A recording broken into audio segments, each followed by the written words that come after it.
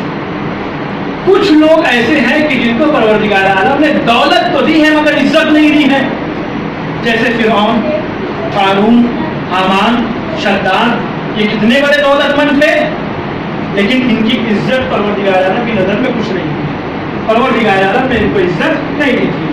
کچھ لوگ ایسے ہیں کہ جن کو پروردگار عالم نے دولت تو بالکل ہی نہیں دی ہے مگر عزت ایسی دی ہے کہ عزت داروں کو بھی ان کی عزت پر ناز ہوتا ہے۔ کچھ ایسے بھی ہیں کہ جن کے پاس دولت نام کی کوئی چیز نہیں ہے مگر ان کے پاس اگر کوئی دولت ہے تو وہ ان کی عزت ہے۔ تو اب دولت نمرود کے پاس تھی، عزت خلیل کے پاس تھی، دولت فرعون کے پاس تھی، عزت موسیٰ کے پاس تھی، دولت قارون کے پاس تھی، عزت ہارون کے پاس تھی، دولت ابو جہل کے پاس تھی، عزت محمد مصطفیٰ کے پاس تھی، دولت معاویہ کے پاس تھی، عزت علی کے پاس تھی، دولت یزید کے پاس تھی، عزت حسین کے پاس۔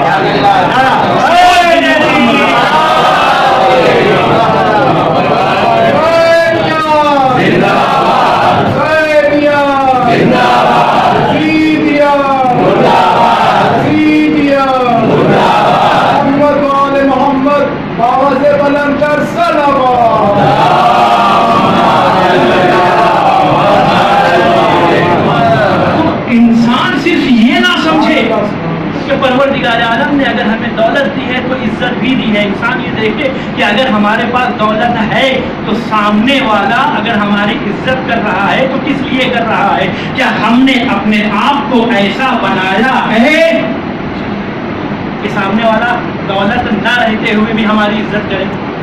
خود انسان، اور انسان اپنے نفس کو اپنے سے زیادہ کوئی نہیں جان سکتا، خود انسان جانتا ہے کہ وہ کیسا ہے۔ تو وہ خود دیکھے جس کو دولت دی ہے پروردگار عالم نے کہ کیا ہم نے اپنا اخلاق ایسا بنایا ہے کہ لوگ ہماری عزت کرتے اگر ہمارے پاس دولت نہ ہوتی؟ خود انسان دیکھے تو اکثر و بیشتر یہ ہوتا ہے کہ انسان جو ہے وہ اپنی دولت کو اپنی عزت سمجھ لیتا ہے، جبکہ ایسا نہیں۔ ایک شخص آیا پیغمبر حق کی مرتبہ حضرت رسول اللہ صلی اللہ علیہ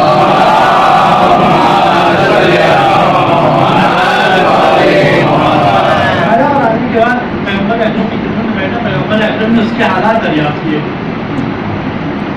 کہ یا رسول اللہ گاؤں میں میری بہت زمینیں ہیں، 200-400 اونٹ ہیں، کھیڑے ہیں، باغات ہے کئی جن کی وجہ سے پورے گاؤں میں میری عزت ہے۔ پیغمبر اکرم نے جب یہ سنا، پیغمبر اکرم فرماتے ہیں کہ تو جسے عزت سمجھ رہا ہے کہیں ایسا نہ ہو کہ یہی تیرے جہنم میں جانے کا سبب بن جائے۔ جسے تو عزت سمجھ رہا ہے، بلکہ عزت خوشنودی خدا کا نام ہے، تو جسے عزت سمجھ رہا ہے ہو سکتا ہے کہ تجھے ایک روپے کا حساب پروردگار عالم کی بارگاہ میں دینا پڑے، ایک روپے کا حساب۔ تو جو تو فخر کر رہا ہے کہ میرے پاس اتنا جو ہے، اتنے اونٹ ہیں، اتنی بیلیں ہیں، اتنے باغات ہیں، کہیں یہ ساری چیزیں تیرے جہنم میں جانے کا سبب نہ بن جائے، اور تو اسے عزت سمجھ رہا ہے۔ یہ عزت نہیں ہے۔ اگر لوگ تیرے زیادہ دولت کی بنا پر تیرے احترام میں کھڑے ہوتے ہیں تو اس کا مطلب یہ نہیں ہے کہ وہ تجھے سلام کرتے ہیں، تیرے احترام میں کھڑے ہوتے نہیں، بلکہ وہ تیری دولت کے لیے آتے ہیں۔ اگر تو یہ چاہتا ہے کہ لوگ واقعاً تیری عزت کرے تو تو اپنے آپ کو ایسا بنا کہ جیسا پروردگار چاہتا، اپنے اندر ایسے اخلاق اور کردار کو پیدا کر کے جو پروردگار عالم کی نزدیک محبوب ہو۔ ایک صلوات لیجیے محمد۔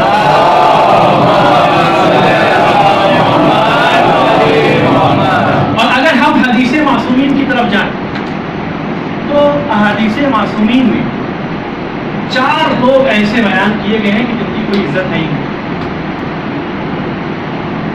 جو بدبخت شمار کیے گئے حدیث معصومین کے حساب سے۔ 4 لوگ ایسے ہیں جو واقعاً بدبخت ہیں، جن کی عزت کوئی کچھ ہے ہی نہیں پروردگار عالم کی طرف۔ سب سے پہلا انسان وہ ہے کہ جو جب صبح میں اٹھتا ہے تو اسے بستر کے اوپر چائے چاہیے ہوتی ہے. یہ حدیث میں نہیں ہے، یہ میں بتا رہا ہوں. بستر کے اوپر اسے چائے چاہیے ہوتی ہے اور اس کی صبح ہی نہیں ہوتی جب تک اس کے سامنے جو ہے اخبار نہ آ جائے. بستر پہ اسے اخبار چاہیے، بستر پہ اسے چائے چاہیے. اس کی صبح ہوتی ہے ناول پڑھ کر کے، اس کی صبح ہوتی ہے اخبار پڑھ کر کے. لیکن وہی انسان ہے کہ جس کو اتنی توفیق نہیں ہوتی ہے کہ صبح اٹھ کر نماز پڑھنے کے بعد قرآن کی تلاوت کا، کہ جو اتنا شوقین ہے کہ اسے اخبار جب تک نہ ملے اس کی صبح نہیں ہوتی. اتنی دلچسپی ہے اس کے اخبار پڑھنے میں، ناولس وغیرہ پڑھنے میں. لیکن وہ انسان کہ جو قرآن مجید کی تلاوت نہیں کرتا ہے سب سے زیادہ بدبخت انسان حدیث معصومی. اور جیسا کہ اگر پچھلی مجلس آپ کو یاد ہو تو میں نے کہا تھا خاص کر کے اس ماہ مبارک رمضان میں کہ جس میں انسان اگر ایک آیت کی تلاوت کر لے تو ختم قرآن کا ثواب اسے ملتا ہے. تو اگر ہم پورے قرآن کو اس مہینے میں ختم کر کے اپنے مرحومین کو بخشیں گے تو ان کو کتنا ثواب پہنچے گا؟ کتنے ختم قرآن کا ثواب ان کو پہنچے گا؟ تو ہمیں توفیق نہیں ہوتی ہے. جبکہ واقعاً اگر ہم دیکھیں تو یہ قرآن ہے کیا چیز. ہم بہت ہلکے میں لیتے ہیں اس قرآن میں کیونکہ یہ ایک کتاب ہی تو ہے. جبکہ اگر اس کے فضائل احادیث معصومین کے ضمن میں دیکھیں تب ہمیں سمجھ میں آئے گا کہ اس کی کیا عظمت ہے. آج جو ہم اس قرآن کی عظمت کو بھلائے بیٹھے ہیں وہ صرف اسی وجہ سے کہ ہم اس کے فضائل کو سننا نہیں چاہتے. ہمیں ٹائم نہیں ملتا ہے کہ ہم قرآن مجید کی تلاوت کریں. ہم اتنا اپنے کام میں بزی ہوتے ہیں. صبح میں جاتے ہیں، رات میں آتے، کھانا کھا کے سو جاتے ہیں، پھر صبح میں اٹھتے ہیں، چائے ناشتہ کر کے کام پر نکل جاتے ہیں. جبکہ کتنی فضیلت ہے اس کی. یہ کتاب ہے کیا چیز. حارث حمدانی روایت کرتے ہیں کہ ایک مرتبہ میں مسجد میں داخل ہوا. جب مسجد میں داخل ہوا تو میں نے دیکھا کہ 4 لوگ بیٹھے ہوئے ہیں اور بے فائدہ گفتگو میں مصروف ہیں. بے فائدہ گفتگو چالو ہے. اور ہوتا بھی اکثر بیشتر یہ ہے کہ آج کل جو ہے مسجدوں میں لوگ نمازیں پڑھنے کے لیے کم اور بات چیت کرنے کے لیے زیادہ آتے ہیں. یا نماز پڑھے فٹافٹ نماز پڑھ کر کے لوگ بیٹھ گئے اپنے گپ شپ مارنے کے لیے. مسجد گپ شپ مارنے کا مقام نہیں ہے. مسجد صرف اور صرف عبادت خدا کرنے کا نام ہے. حارث حمدانی کہتے ہیں کہ میں نے دیکھا لوگ جو ہے بیٹھے ہوئے گپ شپ مار رہے ہیں، باتیں کر رہے ہیں، بے فائدہ باتیں کرنے میں مشغول ہیں. میں آیا امیر المومنین علی بن ابی طالب علیہ السلام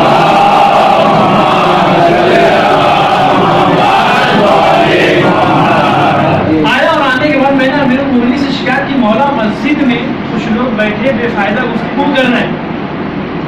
مولا نے کہا کیا واقعہ ایسا ہی ہے؟ کہا ہاں مولا میں دیکھ کر کے آ رہا ہوں. مولا فرماتا ہے حارث حمدانی آنے والے دنوں میں فتنہ برپا ہونے والا. آنے والے دنوں میں فتنہ برپا ہونے والا. حارث حمدانی نے پوچھا یا مولا جب وہ فتنہ برپا ہوگا تو اس سے نجات کا راستہ کیا ہوگا؟ کس طریقے سے اس فتنے سے ہم نجات حاصل کر سکتے ہیں؟ مولا مومن فرماتے تم فکر نہ کرو، تمہارے درمیان کتاب الہی موجود ہے. تم اس کے ذریعے سے، اس کتاب کے ذریعے سے، قرآن مجید کے ذریعے سے اس فتنے سے نجات حاصل کر سکتے ہیں. چھٹے امام امام جعفر صادق علیہ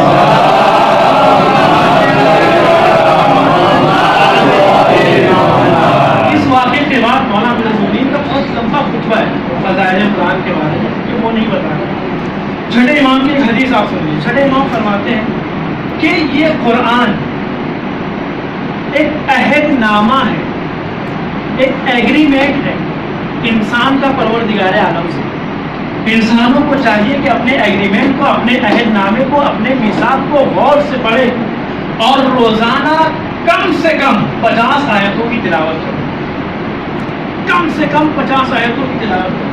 پھر اس کے بعد مولا فرماتے ہیں کہ یہ بتاؤ جب تم کام پر سے، اپنے کام سے فارغ ہو کر کے گھر جاتے ہو، کھانا وانا کھانے کے بعد جب تم سونے جاتے ہو تو کون سی ایسی چیز ہے کہ جو تمہیں روکتی ہے کہ تم قرآن مجید کی ایک سورے کی تلاوت نہ کرو؟ ایک سورے کی تلاوت نہ کرو، کون سی ایسی چیز ہے جو تمہیں روکتی ہے؟ پھر جب تم کسی بھی ایک سورے کی تلاوت کرتے ہو تو تمہیں ہر آیت کے بدلے میں 10 نیکیاں تمہارے نام اعمال میں لکھی جاتی ہے اور 10 برائیاں تمہارے نام اعمال سے مٹا دیا جاتا ہے۔ تم کیا سمجھ رہے ہو اس قرآن کہ ہے کیا قرآن مجید؟ ایک اور حدیث میں امیر المومنین علی بن ابی طالب علیہ السلام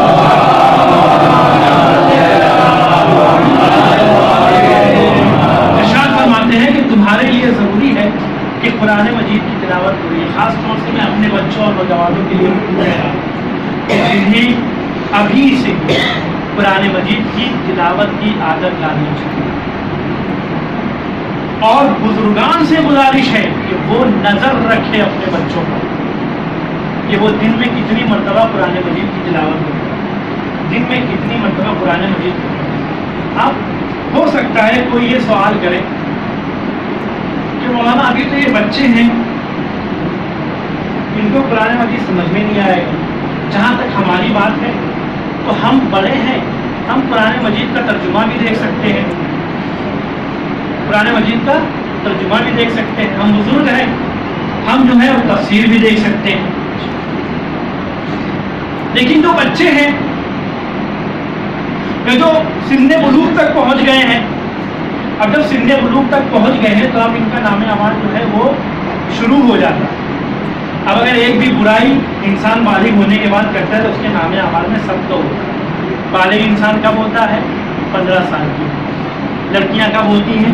قمری 9 سال کی ہوتی ہیں۔ تو بچہ جب 15 سال کا ہوتا ہے، 16 سال کا ہوتا ہے، تب بھی اس کے اندر نادانی موجود ہوتی ہے اور وہ گناہوں کی طرف جا سکتا ہے، گناہ انجام دے سکتا ہے، نادانی ہو سکتی، ہو سکتا ہے اس کو پتہ نہ ہو کہ یہ گناہ ہو۔ کتنے گناہ تو ایسے ہی نام اعمال میں درج ہو جاتے ہیں جن کے بارے میں ہمیں پتہ ہی نہیں ہوتا کہ یہ گناہ ہے اور ہم سے ہو گیا۔ اس لیے ہر مجلس میں کہتا ہوں کہ اپنے ان گناہوں کی بھی معافی مانگو کہ جو تمہیں پتہ نہیں، کیونکہ ہو سکتا ہے کہ زندگی بھر ہم یہ سوچتے رہے کہ ہم نے تو کوئی گناہ انجام دیا نہیں ہے، اب مرنے کے بعد جب ہم نام اعمال کو دیکھیں گے تو اتنی ساری برائیاں ہمارے نام اعمال میں موجود ہیں۔ تو اگر پہلے سے ہی ہم اسے بخشوا کر کے اتر جائیں گے تو کوئی مشکل نہیں آئے گی۔ تو اب سوال یہ ہے کہ ہو سکتا ہے کچھ لوگ کہیں کہ مولانا وہ تو عربی ہے، ہمیں سمجھ میں نہیں آتا، پڑھ کے فائدہ کیا؟ اور ظاہر سی بات ہے ہم عربی دان تو ہے نہیں کہ ہمیں عربی اس کی سمجھ میں آئے گی جو پروردگار عالم کیا کہنا چاہ رہا ہے، ترجمہ تو ہمیں معلوم ہے نہیں، پڑھ کر کے فائدہ کیا ہے؟ میں ایک مثال کے ذریعے سے یہ بات واضح کروں۔ وہ لوگ کہ جو یہ کہتے ہیں کہ قرآن مجید عربی میں ہے، پڑھ کر کے فائدہ کیا؟ ہمیں قرآن مجید سمجھ میں نہیں آتا، یا ہم قرآن مجید جو ہے وہ پڑھ نہیں پاتے، جو پڑھ نہیں پاتے جن کو عربی نہیں آتی ہے، کم سے کم ان کو سننا چاہیے، کم سے کم ان کو سننا چاہیے جو قرآن مجید کی تلاوت کر رہا ہے۔ اور آج کے زمانے میں تو بالکل بھی مشکل نہیں ہے، یوٹیوب پہ آپ کوئی بھی سورہ لگا کے سنتے رہیے، پورا قرآن موجود ہے، جن کو پڑھنا نہیں آتا ہے وہ سنیں۔ فائدہ کیا کرے گا یہ کہ جن کو قرآن سمجھ میں نہیں آتا پھر بھی قرآن پڑھنا ہے، کہ جن کو قرآن پڑھنا نہیں آتا ہے پھر بھی ان کو قرآن سننا ہے، فائدہ کیا کرے گا؟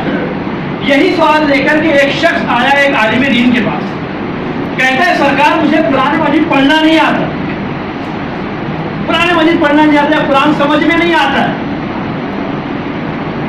اور احادیث میں دیکھتا ہوں کہ بہت زیادہ تاکید ہے قرآن مجید کی تلاوت کی۔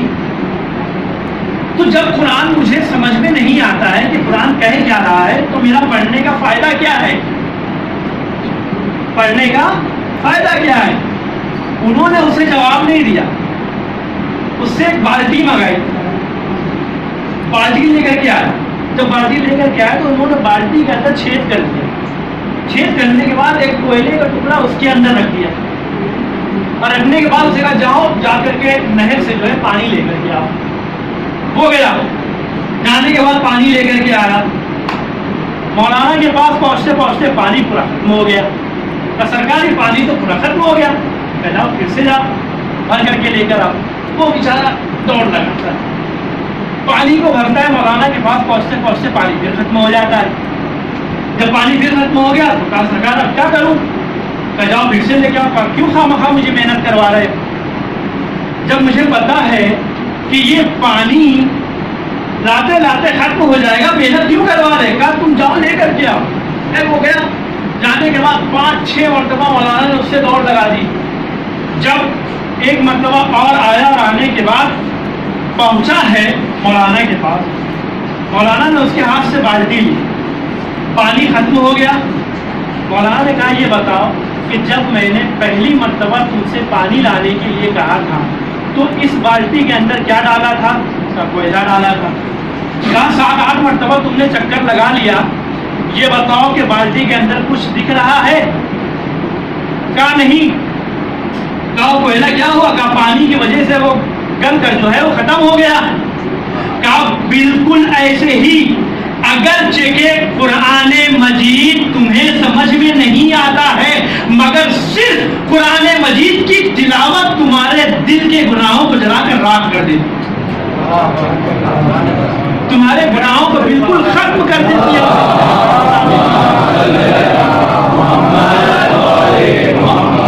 تو بھلے سے اس بالٹی کے اندر پانی نہیں آ پایا، لیکن اس کے اندر جو کالا پن تھا کوئلے کا وہ نکل گیا۔ اسی طریقے سے اگر قرآن ہمارے سینے میں نہیں آ پایا، لیکن اس کی تلاوت سے ہمارے سینے کا سیاہ پن اور ہمارے دل کا سیاہ پن ختم ہو جاتا ہے۔ ایک صلوات کے لیے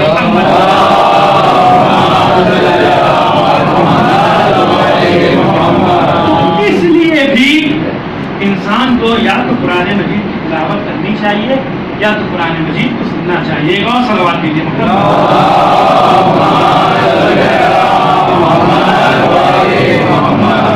تو پہلا شخص وہ جس کی کوئی عزت نہیں ہے پروردگار عالم، چونکہ میں امیر المومنین کی حدیث سنا رہا ہوں، مولا امیر المومنین ارشاد فرماتے ہیں کہ جو شخص قرآن مجید کی 10 آیتوں کی تلاوت کرے، پروردگار عالم ان کا نام غافلین میں نہیں رکھتا، یعنی وہ لوگ جو یاد خدا سے غافل، جو 50 آیتوں کی تلاوت کرے، پروردگار عالم ان کو ان کا شمار جو ہے وہ عابدین میں کرتا ہے۔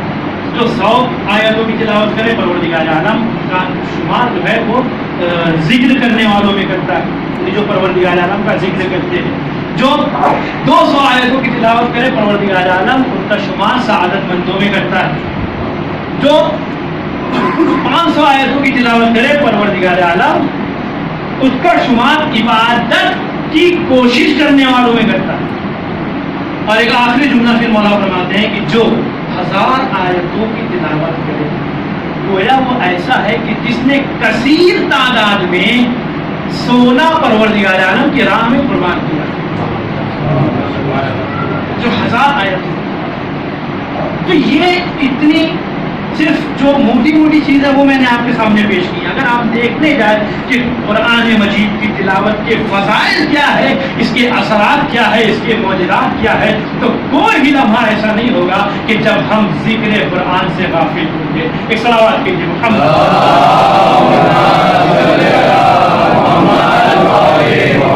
سب سے پہلا شخص وہ ہے کہ جس کی عزت کوئی نہیں ہے خدا کی نظر میں، جو قرآن مجید کی تلاوت نہیں کرتا۔ دوسرا شخص وہ ہے کہ جس کے ماں باپ دونوں یا دونوں میں سے ایک زندہ ہو اور وہ جہنم میں چلا جائے۔ جس کے ماں باپ دونوں یا ماں باپ میں سے کوئی ایک زندہ ہو اور وہ اس کے بعد بھی جہنم میں چلا جائے۔ عزیزوں، ماں باپ کی اتنی اہمیت اور عظمت ہے کہ جو لوگ ماں باپ کے زندہ رہتے ہوئے ماں باپ کی قدر نہیں کرتے، ان کو اس بات سے سبق لینا چاہیے کہ جو پروردگار عالم نے کہا ہے کہ تمہارے لیے ضروری ہے کہ اپنے ماں باپ کے ساتھ حسن سلوک سے پیش آؤ۔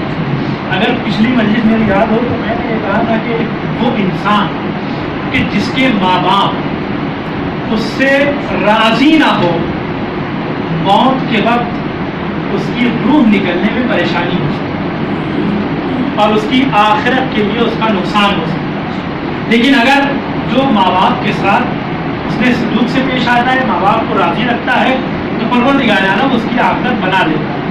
لیکن ہم انسانوں کا مزاج تھوڑا کچھ ایسا ہے کہ ہمیں دنیا میں کچھ نہ کچھ چاہیے ہوتا ہے. دنیاوی فائدہ ہم ضرور دیکھتے ہیں.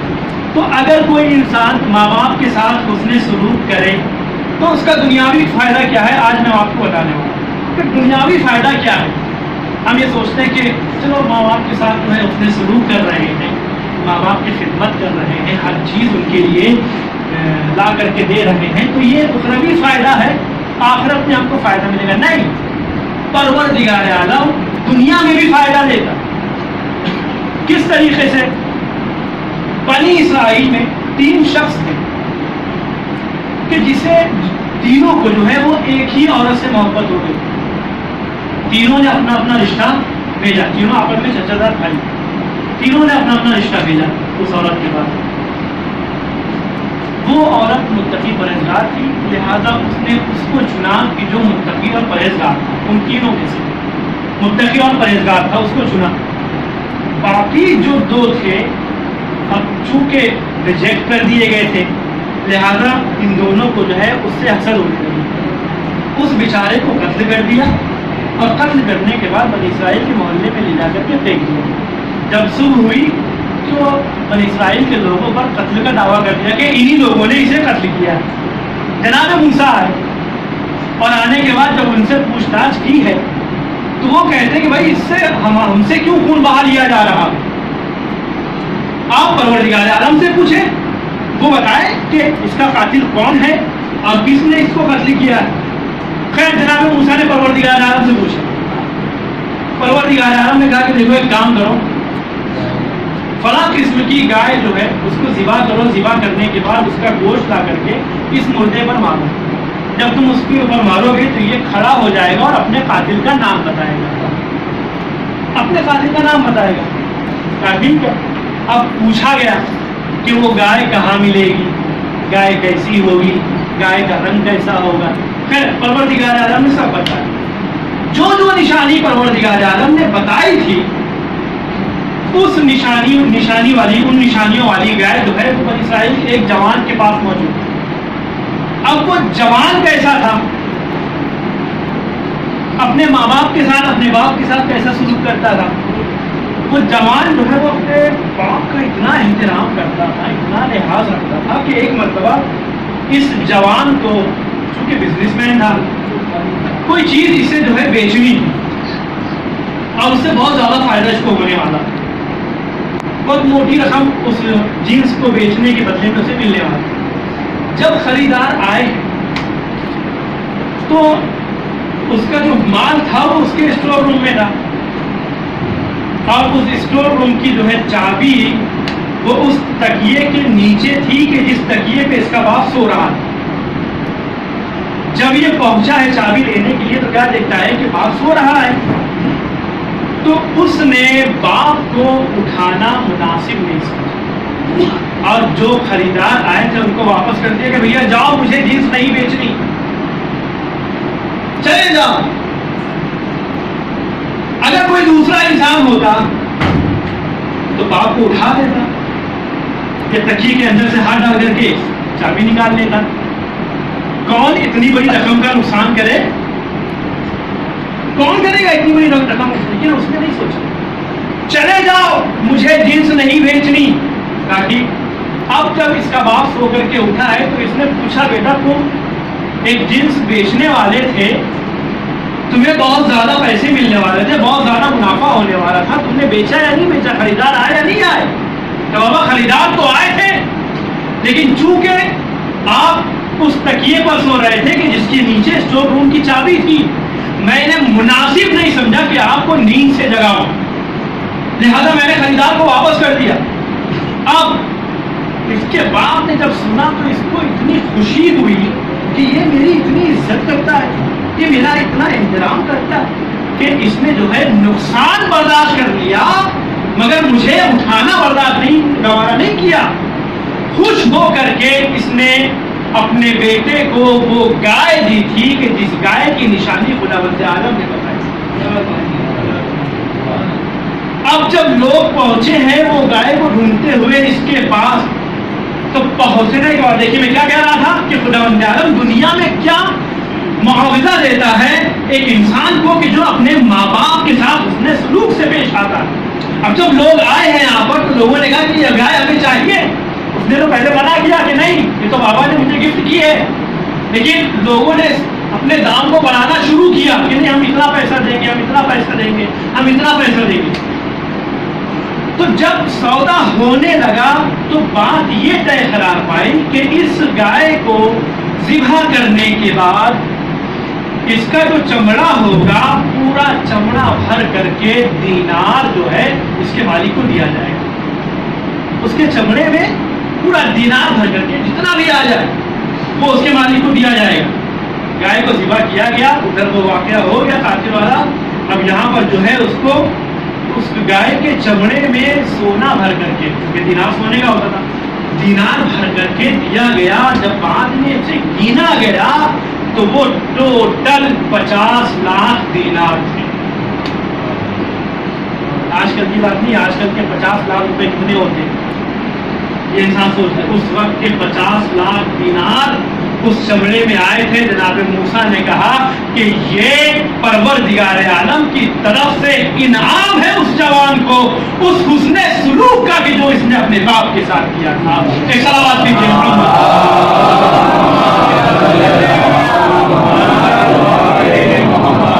تو انسان یہ نہ سمجھے کہ اگر ماں باپ کے ساتھ حسن سلوک سے پیش آ رہا ہے تو صرف اخروی فائدہ ہوگا, آخرت میں ہمیں ثواب ملے گا. نہیں, پروردگار عالم چاہے تو دنیا میں بھی تمہیں ادا کر سکتا ہے, دنیا میں بھی تمہیں دے سکتا ہے, چاہے وہ مال و دولت کی شکل میں ہو چاہے کسی اور شکل میں. تو ہمیشہ اپنے ماں باپ کے ساتھ انسان حسن سلوک کرے, ان کا احترام کرے, ان کی عظمت کو پہچانے اور ان کی قدر کرے. کیونکہ بدبخت ہے وہ انسان کہ جو اپنے ماں باپ کی عزت نہ کرے اور ان کے ساتھ حسن سلوک نہ کرے. تیسرا وہ انسان کہ جو ماہ مبارک رمضان کو پالے اور رمضان ختم ہونے تک اپنے گناہ کو معاف نہ کروا سکے. سب سے بدبخت ہے وہ انسان کہ اس کی کوئی عزت نہیں پروردگار عالم کی نظر میں. کیوں؟ کہا اس لیے کہ یہ مہینہ وہ مہینہ ہے کہ جس میں پروردگار عالم نے اپنے بندوں کو اپنا مہمان بنایا ہے اور اپنی رحمت کے دروازے کو کھول دیا ہے. انسان اس مہینے میں اگر سانس بھی لیتا ہے تو وہ تسبیح کا ثواب رکھتا ہے, سوتا ہے تو وہ عبادت کا ثواب رکھتا ہے. اس طریقے سے مہمانی پروردگار عالم نے جب کی ہے تو وہ انسان کہ جو پورا مہینہ زندہ رہے لیکن کوئی ایک چھوٹا سا گناہ اس کے نام اعمال میں باقی رہ جائے تو وہ بدبخت ہے وہ انسان. کیوں؟ کیونکہ یہ مہینے پروردگار عالم کی رحمت انسان کے پاس آتی ہے. چوتھا وہ انسان کہ جو لوگوں کی غیبتیں کیا. غیبت ہم اکثر و بیشتر سنتے ہیں اس لفظ کو, اور جب ہم آپس میں 4 لوگ جمع ہوتے ہیں تو ایک دوسرے کی غیبت شروع ہو ہی جاتی ہے اور ہمیں یہ اندازہ بھی نہیں ہوتا ہے کہ ہم کسی کی غیبت کر رہے ہیں. لیکن اس کا جو نقصان ہے اس غیبت کا کہ جو ہمیں محسوس بھی نہیں ہوتی کہ ہم کر رہے ہیں, اس کا جو نقصان ہے وہ سب سے خطرناک نقصان یہ ہے کہ جس کی ہم غیبت کر رہے ہیں اس کے نام اعمال میں ہمارے سارے نیک اعمال چلے جاتے ہیں اور اس کے برے اعمال سارے کے سارے ہمارے اعمال میں ٹرانسفر ہو جاتے ہیں. سب سے خطرناک جو نقصان ہمارا یہی ہے. اور اگر ہم علماء کی سیرت کو دیکھیں تو علماء نے اپنی غیبت کرنے والوں کو بہت زبردست جواب دیا. شیخ بہائی ان کو کسی سے معلوم پڑا کہ فلاں شخص ہے وہ آپ سے محبت کا دعویٰ کرتا ہے لیکن آپ کی پیٹھ پیچھے آپ کی برائی کرتا ہے, آپ کی غیبتیں کیا کرتا ہے. جب انہوں نے یہ سنا تو ان کو پہلے تو یقین نہیں ہوا کہ بھائی یہ شخص میری غیبت کیسے کر سکتا ہے, یہ شخص میری برائی کیسے کر سکتا ہے. لیکن جس نے بتایا وہ بھی قابل اعتبار تھا. تو اس نے بتایا تو شیخ بہائی نے جو ہے وہ غیبت کرنے والے کو ایک خط لکھا. خط لکھنے کے بعد انہوں نے ایک تھال تیار کی, اس کے اندر مختلف قسم کے فروٹس وغیرہ موجود تھے اور کھجوریں وغیرہ موجود تھے. کہا یہ خط لو اور یہ تھال کو لے جا کر کے جس نے غیبت کی ہے اس کو دے دو. اب وہ لے کر گیا, جانے کے بعد جب اس کے پاس پہنچا ہے تو اس نے خط لی اور خط لیا. خط کو بولا, خط میں کیا لکھا ہوا تھا؟ اے میرے بھائی, میں جو چیز تیرے لیے بھیج رہا ہوں یہ بہت ہی کم ہے اس چیز کے مقابل میں جو تو نے مجھے عطا کی. یہ بہت کم ہے, کیونکہ میں تجھے جو چیز بھیج رہا ہوں وہ اس دنیا میں ختم ہو جانے والی ہے, مگر تو نے جو مجھے دیا ہے وہ میرے آخرت میں میری نیکی کے پلڑے کو بھاری کرنے والی چیز ہے. آخرت میں میری نیکی کو بھاری کرنے والی چیز ہے. یعنی کیا؟ یعنی مطلب یہی ہوا کہ جب تو نے میری برائی کر دی تو میری جتنی بھی برائیاں, جتنے بھی گناہ تھے وہ تیرے نام اعمال میں شفٹ ہو گئے ہیں, اور تیری جتنی نیکیاں تھیں وہ سب کے سب میرے نام اعمال میں شفٹ ہو گئے ہیں. ایک صلوات کیجیے محمد.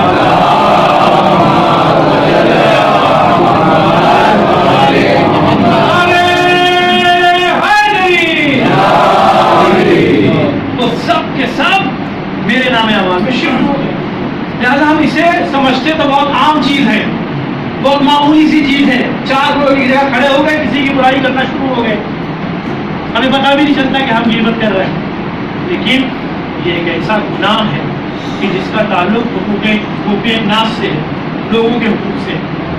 جس کی غیبت ہم نے کی جب تک وہ معاف نہیں کرے تب تک پروردگار عالم بھی معاف نہیں کرے, جب تک وہ معاف نہیں کرتا. تو بہت سارے گناہ ایسے ہیں کہ جس کو ہم معمولی محسوس کرتے ہیں, لیکن اگر ان کے عذاب کی طرف ہم جائیں کہ ان کا عذاب کتنا ہے, پروردگار عالم نے کیا کیا رکھا ہے ان گناہوں کے لیے, تو واقعاً اگر ہمارا ضمیر زندہ ہے تو ہم ان گناہوں کی طرف نہیں جائیں. اگر ہمارا ضمیر زندہ ہے, اگر مردہ ہو چکا ہے تو کوئی بات نہیں, کوئی اثر ہی نہیں کرے گا. جو شیطان کے بالکل شکنجے میں پھنس چکا ہے تو لوگ یہاں سے سنتے ہیں, یہاں سے نکال دیتے ہیں. ایک طرف سے سنیں گے, دوسری طرف سے نکال دیں, ان پر کوئی اثر ہوگا ہی نہیں. لیکن جن کے اندر خوف خدا ہے, جن کا ضمیر زندہ ہے, جو باتوں کے اندر غور و فکر کرتے ہیں کہ سامنے والا کیا کہہ رہا ہے, سامنے والا ہمیں کیا سمجھانا چاہ رہا ہے, سامنے والا ہمیں کس کے بارے میں بتا رہا ہے. جب انسان اس کی باتوں میں غور و فکر کرتا ہے تب اسے سمجھ میں آتا ہے کہ واقعاً یہ جو کہہ رہا ہے یہ ہمارے لیے مفید ہے. اور جتنی بھی باتیں میں نے آپ کے سامنے پیش کی, اگر کسی ایک بندے کی بھی ذہن میں آ گئی اور اس نے اس بات کو اپنی زندگی میں اتار لیا تو جس مرحومین کے سارے ثواب کے لیے مجلس ہے ان کے لیے جو ہے ثواب جاریہ کی حیثیت, ثواب جاریہ ہو جائے گا کہ انہی کے لیے ہی سارے ثواب کی مجلس رکھی گئی ہے, اور انہی کے سبب جو ہے کوئی ایک انسان سدھر گیا, کسی ایک انسان نے جو ہے قرآن کریم کی تلاوت شروع کر دی, یہ ان کے. اور شاید ہم مجالس اسی لیے برپا بھی کرتے ہیں. ہو سکتا ہے کوئی ایک انسان اگر سدھر جائے یا اپنی کردار کو, اپنے اخلاق کو اپنے اندر جو ہے وہ مضبوط کر لے تو اپنے منحوبین کے لیے ثواب جاریہ ہوگا. لہٰذا کوئی ایک اگر سدھر جائے, کوئی ہمارا ایک بچہ, کوئی ایک جوان اگر قرآن مجید کی تلاوت شروع کر دے تو یہ ہمارے لیے بھی ثواب کا کام ہوگا, مرحومین کے لیے بھی ثواب کا کام ہوگا. ایک سوال کیجیے محمد.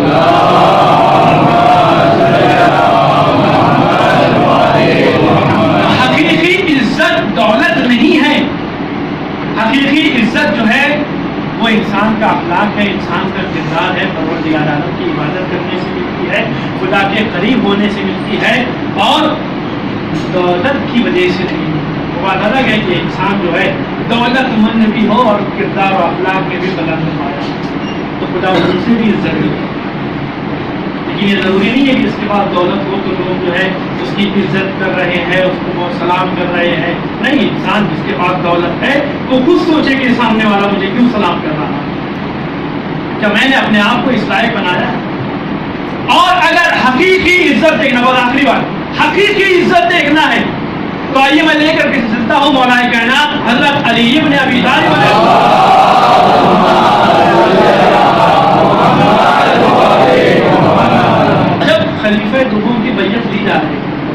تو جناب مقداد، جناب سلمان، جناب عمار اور امام حسن علیہ السلام مولا امیر المومنین کے گھر میں بیٹھے ہوئے.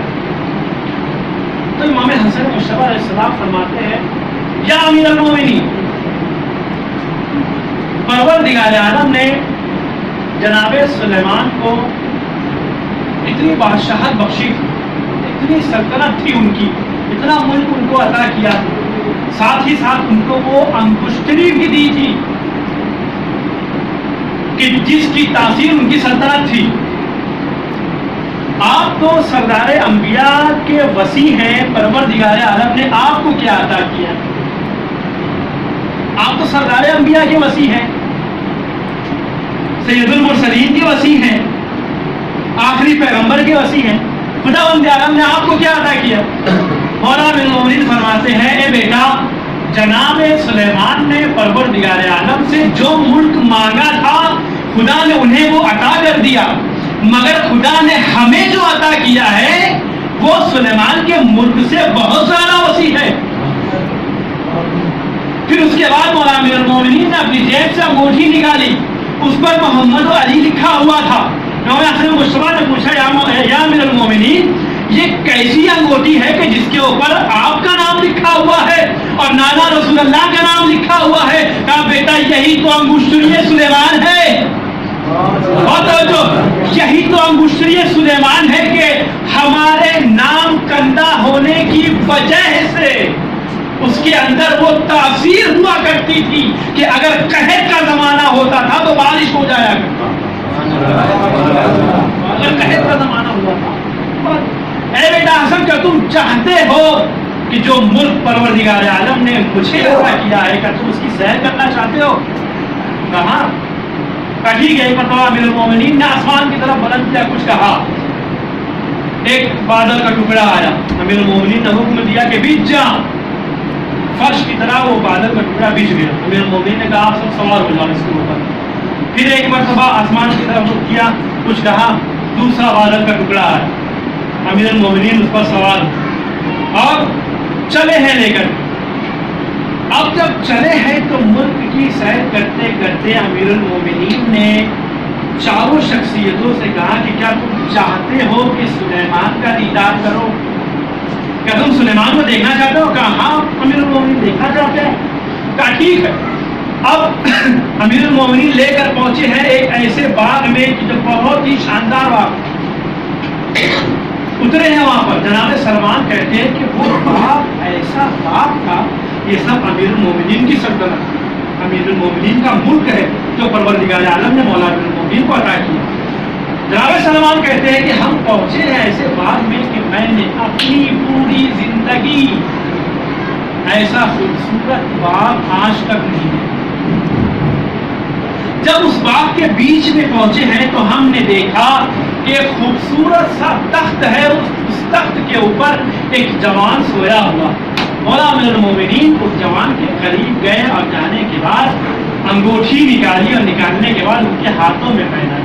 جیسے ہی ان کے ہاتھوں میں پہنائی ہے وہ جوان کھڑا ہو گیا. کھڑا ہو کر کہتا ہے السلام علیکم یا امیر المومنین، اے امیر المومنین آپ پر میرا سلام ہو. اتنا کہنے کے بعد امیر المومنین نے سلام کا جواب دیا اور ان کے ہاتھوں سے انگوٹھی کو نکال لیا. امام حسن مشتبہ نے پوچھا لوگوں کو بتانے کے لیے امیر المومنین یہ کون شخص ہے؟ کہا یہی تو سلیمان نبی ہے، یہی تو سلیمان نبی تھے. اس کے بعد بادلوں پر پھر سے سوار ہوئے. سوار ہونے کے بعد امیر المومنین نے اپنے پورا ملک کی جو پروردگار عالم نے ان کو عطا کیا تھا اس کی سیر کرائی اور سیر کرانے کے بعد واپس اسی جگہ پر آ گئے کہ جہاں سے ان کو لے کر کے گئے تھے. کہنے کا مقصد یہ ہے کہ امیر المومنین اور معصومین کی ذات وہ ذات ہے کہ پروردگار عالم نے ساری کائنات کی ملکیت ان کے پالے میں کر دی ہے، مگر کبھی بھی انہوں نے کسی چیز کا دکھاوا نہیں کیا ہے، یا کبھی غرور نہیں کیا ہے، یا کبھی تکبر نہیں کیا ہے. ایک صلوات کے لیے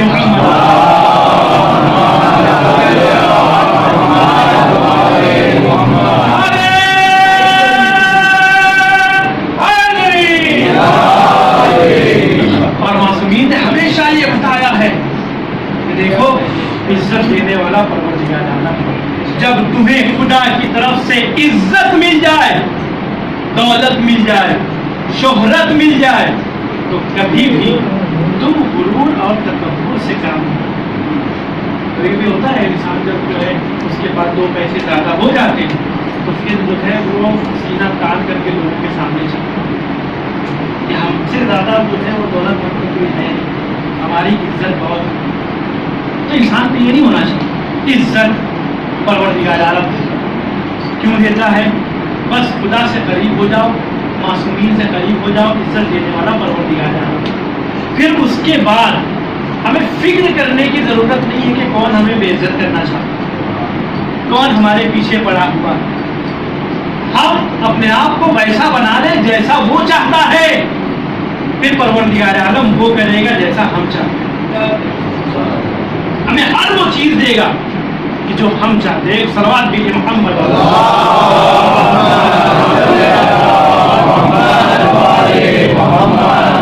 تو عزت الگ چیز ہے، ہمیں عزت چاہیے، دولت نہیں چاہیے۔ دولت جس کے پاس ہوتی ہے اگر اس نے اپنے آپ کو بچا کے رکھا تو ٹھیک ہے، اگر اس دولت سے اپنی آخرت بنائے تو ٹھیک ہے، لیکن اگر یہ دولت صرف اور صرف لالچ کی بنا پر کہ ہمیں یہ دولت مل جائے، ہمیں وہ دولت مل جائے عیش و عشرت کے لیے، تو یہ دولت کسی کام نہیں۔ اور جن جن لوگوں نے معصومین کو ستایا ہے، تکالیف دی ہے، ان لوگوں کی نظر میں صرف اور صرف دولت تھی۔ چاہے آپ کسی بھی زمانے میں دیکھیں، یہاں تک کہ کربلا میں بھی جو لوگ یزید کے ساتھ ہوئے ہیں وہ صرف اور صرف دولت کے لیے، کسی کو کہیں کی حکومت چاہیے، کسی کو کہیں کی حکومت چاہیے، کسی کو مال حکومت چاہیے، کسی کو کچھ چاہیے، تو اتنا ظلم کربلا میں کھایا گیا۔ یہ واقعہ معرفت تھی ہی نہیں ان لوگ سے، انہیں اہل بیت کی گھرانے کی معرفت تھی ہی نہیں۔ وہ لوگ ایسے لوگ تھے کہ جن کے لیے دنیا ہی سب کچھ تھی، آخرت کچھ نہیں تھی۔ ورنہ اگر ان کی نظر میں آخرت ہوتی تو نواسہ رسول کو 3 دن کا بھوکا اور پیاسا رکھ کر شہید کرا دیا۔ اگر ان کے دل میں ذرا بھی خدا کا خوف ہوتا تو کبھی بھی نواسہ رسول کو اتنا نہ ستاتے۔ عزاداروں، آپ اندازہ کیجئے کہ کیا ظلم کیا گیا کربلا کے میدان میں۔ اور روز محشر بی بی زہرا اپنے اس بیٹے کا مقدمہ خدا کے حضور میں لائیں گے۔ جب میدان محشر وفا ہوگا تو منادی ندا دے گا، اے اہل محشر، اپنی آنکھوں کو بند کر لو کہ نواز کے رسول کی بیٹی یہاں سے گزرنے والی۔ بی بی زہرا جیسے ہی میدان محشر میں داخل ہونے لگے گی، منادی ندا دے گا، اے اہل محشر، اپنی آنکھوں کو بند کر لو، رسول کی بیٹی یہاں سے گزرنے والی ہے۔ یہاں تک کہ انبیاؤں سے بھی کہا جائے گا، اے ابراہیم اپنی آنکھوں کو بند کر لو، رسول کی بیٹی گزرنے والی ہے۔ اے آدم اپنی آنکھوں کو بند کر لو، رسول کی بیٹی گزرنے والی ہے۔ اے موسیٰ اپنی آنکھوں کو بند کر لو، اے عیسیٰ اپنی آنکھوں کو بند کر لو۔ یہاں تک کہ پیغمبر اکرم کو بھی کہا جائے گا، اے محمد اپنے آنکھوں کو جھکا لو، اپنی آنکھوں کو بند کر لو۔ یہاں تک کہ علی سے بھی کہا جائے گا، اے علی آپ بھی اپنی آنکھوں کو جھکا لے، آپ بھی اپنی آنکھوں کو بند کر لے۔ پیغمبر اکرم کہیں گے، اے خدا بندہ، ارے فاطمہ تو میری بیٹی ہے، پھر مجھے آنکھ بند کرنے کے لیے کیوں کہا جا رہا ہے؟ مولا علی کہیں گے، اے خدایا، ارے فاطمہ تو میری زوجہ ہے، پھر مجھے آنکھ بند کرنے کے لیے کیوں کہا جا رہا ہے؟ خدا جواب دے گا، اے رسول میرے حبیب، اے علی، ارے آپ کو اس لیے آنکھ بند کرنے کے لیے کہا جا رہا ہے کیونکہ سیدہ جس حالت میں میدان محشر میں داخل ہوں گی، اس حالت کو دیکھ کر کے تم برداشت نہ کر پاؤ گے۔ کہاں کس حالت میں داخل ہوگی؟ کہاں سیدہ، ارے جب میدان محشر میں داخل ہوگی تو ایک ہاتھ میں حسین کا خون بھرا کرتا ہوگا، دوسرے ہاتھ میں عباس کے کٹے ہوئے بازو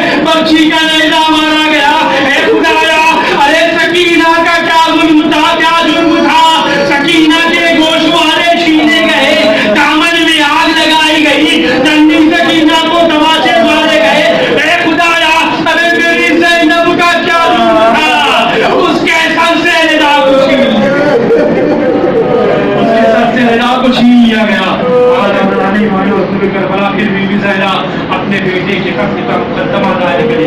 خدا بند عالم کہے گا اے زہرا جو مقدمہ تم نے دائر کیا ہے اس پر گواہ پیش کرو. بی بی زہرا کہے گی اے خدایا ایک مرتبہ دربار میں بھی میں گواہی لے کر کے گئی تھی, میری گواہی کو قبول نہیں کیا گیا. اے خدایا تو خود گواہ طلب کر لے. اتنا کہنا ہوگا کہ پروردگار عالم فرشتوں کو حکم دے گا کہ جاؤ, اور جانے کے بعد حسین کو لے کر کے آؤ. فرشتے جائیں گے, جانے کے بعد امام حسین کو کہیں گے آقا حسین آپ کی والدہ نے آپ کے قتل کا مقدمہ خدا کے حضور میں داخل کر دیا, آپ چلنے کے بعد گواہی دیں. مولا حسین کہیں گے کہ اے فرشتوں خدا سے جا کر کے کہہ دو کہ کربلا میں اکیلا نہیں گیا تھا, میرے ساتھ میری بہن زینب بھی تھی, میرے ساتھ میری بہن زینب بھی گئی تھی. پروردگار عالم حوروں کو حکم دے گا کہ جاؤ زینب کو لے کر کے آؤ. جب حوریں بی بی زینب کی خدمت میں آ کر خدا کا پیغام پہنچائیں گی, بی بی زینب کہیں گی اے حوروں جا کر کے خدا سے کہو کہ میں کربلا میں اکیلے نہیں گئی تھی, میں بازار شام میں اکیلے نہیں گئی تھی, میں دربار شام میں اکیلی نہیں گئی تھی, میرے ساتھ میرا سید سجاد بھی موجود تھا. خدا فرشتوں کو حکم دے گا اے فرشتوں جاؤ جا کر سید سجاد کو بلا لاؤ. فرشتے جب جائیں گے تو امام سید سجاد آئیں گے. آنے کے بعد خدا سے کہیں گے اے خدایا ارے کون کون سی مصیبت کی گواہی تجھے دوں, اے خدایا ارے کون کون سی مصیبتیں تجھے بتاؤں. میں ایک کام کرتا ہوں کہ جس طریقے سے میں بازار شام میں داخل ہوا تھا اسی طریقے سے تیرے بارگاہ میں آنا چاہتا ہوں. اب لکھا ہے کہ سارے اونٹ پھر سے زندہ کیے جائیں گے, پھر بھی اونٹوں پر سوار ہوں گی. امام سید سجاد خدا کے حضور میں آئیں گے. جب امام سید سجاد کو قافلہ لے کر کے آئیں گے, عزادارو آپ نے ہمیشہ یہ ملاحظہ کیا ہوگا کہ جب کسی بیٹی کی شادی کسی ایسے گھر میں ہو جاتی ہے کہ جہاں پر اسے بہت تکلیف ہوا کرتی ہے تو وہ تکلیف اپنے بھائی سے نہیں کہتی ہے, چاہے بھائی سے کتنی بھی محبت کرے. جہاں اس کی شادی ہوئی ہے اگر وہاں پر اس کی کوئی تکلیف مل رہی ہے چپ رہتی ہے. بھائی سے چاہے جتنی محبت ہو بھائی کو نہیں بتائی, باپ سے چاہے جتنی محبت ہو باپ کو نہیں بتائی, لیکن جب اسے ماں کا آنچل مل جاتا ہے تو اپنی ساری تکلیف اپنی ماں سے بتاتی ہے. اب عزیزو جیسے ہی بی بی زہرا خدا کے حضور میں داخل ہوں گی اور باپ کے اوپر نظر پڑے گی, بی بی زینب اپنے کو اونٹ سے گرا لیں گی, اماں سے گلے لگ کر کہیں گی اے اماں ارے کربلا میں میرا بڑا گھر اجڑ گیا, حسین کو شہید کیا گیا, عباس کے بازو کاٹ دیے گئے, قاسم کی لاش کے ٹکڑے ہو گئے, علی اکبر کے کلیجے میں برچی کا پھل لگا, علی اصغر کو بھی ایک قطرہ پانی نہ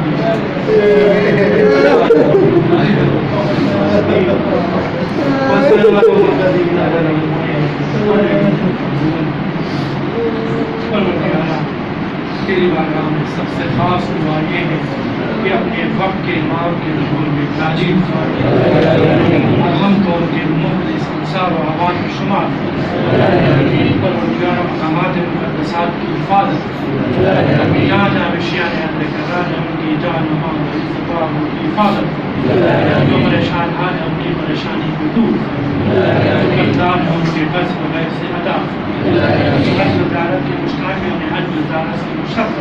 پروردگار جن مرحومین کے ثواب کے لیے مجلس رکھی گئی ہے ان مرحومین کو اس مجلس کے ثواب میں شامل, ان کی قبروں کو وسیع کر, ان کی قبروں کو نورانی کر, ان کے درجات کو بلند کر, ان کے گناہان کبیرہ و صغیرہ کو معاف کر, ان کو جوار معصومین میں جگہ کر, اپنے وقت کے امام کے ظہور میں تاجیل فرما اور ہم کو ان کے مخلص غلاموں میں شمار کر.